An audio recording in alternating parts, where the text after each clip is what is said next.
नमस्कार। कभी सोचा है कि एक बिल्कुल सही प्लान जिस पर सबके सब राजी हों, उसे सिर्फ एक आवाज, सिर्फ एक शक कैसे पूरी तरह से बर्बाद कर सकता है? आज हम ऐसी ही एक क्लासिक कहानी देखने वाले हैं। तो सवाल ये उठता है कि क्या होता है जब एक सही चुनाव गलत सवालों से हार जाता है। ये कहानी असल में पर्सुएजन, ग्रुप थिंक और शक की जो ताकत होती है ना, उसके बारे में है। हम देखेंगे कि कैसे सिर्फ एक अकेला शख्स पूरे के पूरे ग्रुप की सोच को पलट कर रख देता है। तो कहानी की शुरुआत होती है जंगल के बीचों बीच। हुआ ये है कि सारे पक्षी एक बहुत ही जरूरी मीटिंग के लिए इकट्ठा हुए हैं। देखिए, बात सीधी सी है। वे अपने मौजूदा राजा से बिल्कुल खुश नहीं हैं और अब एक बड़ा बदलाव चाहते हैं। अच्छा, तो असल में दिक्कत क्या है? मोर ने सबको बताया कि भाई उनके राजा जो हैं गरुड़, वो तो हमेशा विष्णु लोक में ही रहते हैं। अब जब पक्षियों को कोई भी परेशानी होती है, कोई मुसीबत आती है, तो उनकी बात सुनने वाला कोई है ही नहीं और इसी वजह से उन्हें बड़ा अपमानित महसूस होता है। तो फिर हुदहुद ने एक आइडिया दिया कि क्यों ना एक नया राजा चुना जाए। और जानते हैं क्या हुआ? बाकी सारे पक्षियों ने फौरन हाँ में हाँ मिला दी। मतलब कोई बहस नहीं, कुछ नहीं, सब इस बात पर राजी हो गए कि हाँ, उन्हें एक ऐसा लीडर चाहिए जो उनके बीच रहे, उनकी सुने। ठीक है, तो ये तो तय हो गया कि एक नया लीडर चाहिए। पर अब सबसे बड़ा सवाल था, कौन बनेगा राजा? चलिए देखते हैं कि पक्षियों ने अपना उम्मीदवार कैसे चुना और उनका जो फैसला था वो कितना लॉजिकल था। तो सबसे पहले सारस ने उल्लू का नाम आगे किया। कहा कि उल्लू बुद्धिमान है, गंभीर है और उसमें राजा बनने वाले सारे गुण हैं। मतलब एक बहुत ही सॉलिड कैंडिडेट पेश किया गया। और फिर आया गेम चेंजर। हॉर्नबिल ने एक ऐसी बात कही जिसने सब कुछ बदल कर रख दिया।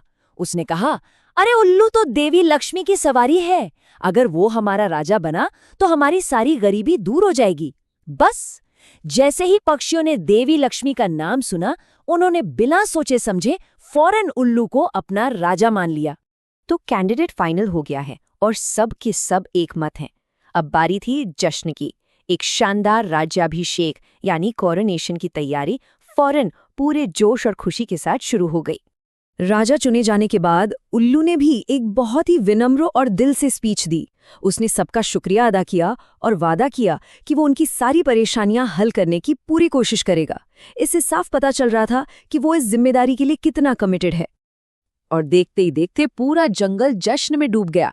कोयलें गाने लगी, मोर नाचने लगे और बया पक्षी तो सोने चांदी के धागों से मुकुट बनाने में जुट गए। मतलब एकदम एकता और खुशी का माहौल था।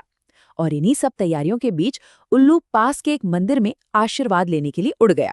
और ठीक जब ऐसा लग रहा था कि सब कुछ परफेक्ट है, कहानी में आता है एक ड्रामेटिक ट्विस्ट। एक ऐसा मेहमान जो अनइनवाइटेड था, बिन बुलाया, वो उस जश्न में आ पहुंचता है। ये था कौवा। वो गुस्से में आया और सीधा पूछा, मुझे क्यों नहीं बुलाया गया? क्या मैं पक्षी नहीं हूं? मोर ने उसे शांत करने की कोशिश की, कहा कि भाई ये सभा तो सिर्फ जंगली पक्षियों की थी। पर तब तक बहुत देर हो चुकी थी। कौवे को अपनी बेइज्जती महसूस हो चुकी थी। और बस यहीं से पूरी कहानी का रुख बदल जाता है। अपमान और जलन से भरा हुआ कौवा अपने चालाक तर्कों से पक्षियों की उस एकता में फूट डालना शुरू कर देता है। कौवे की स्ट्रैटेजी देखिए कितनी क्लेवर थी। उसने उल्लू के उन्हीं गुणों पर सवाल उठाए जिनकी सब तारीफ कर रहे थे।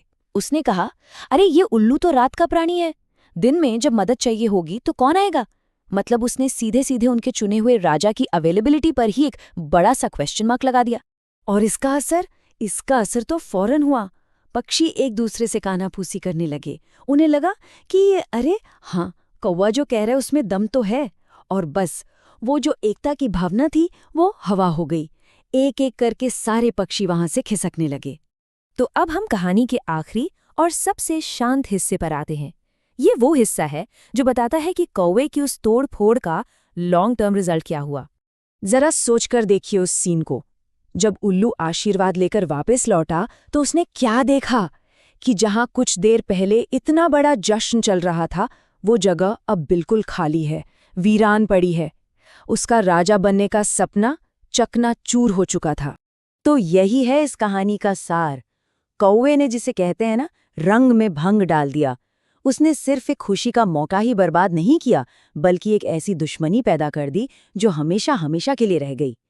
कहते हैं कि उसी दिन से उल्लू और कौवे एक दूसरे के कट्टर दुश्मन बन गए। और ये कहानी हमें आखिर में एक बहुत गहरे सवाल के साथ छोड़ जाती है कि ज्यादा गलती किसकी थी, उस चालाक कौवे की जिसने शक के बीज बो दिए, या फिर उन पक्षियों की जो इतनी आसानी से उसकी बातों में आ गए। ये सवाल जिम्मेदारी, लीडरशिप और मॉब मेंटालिटी पर हमें सोचने पे मजबूर करता है।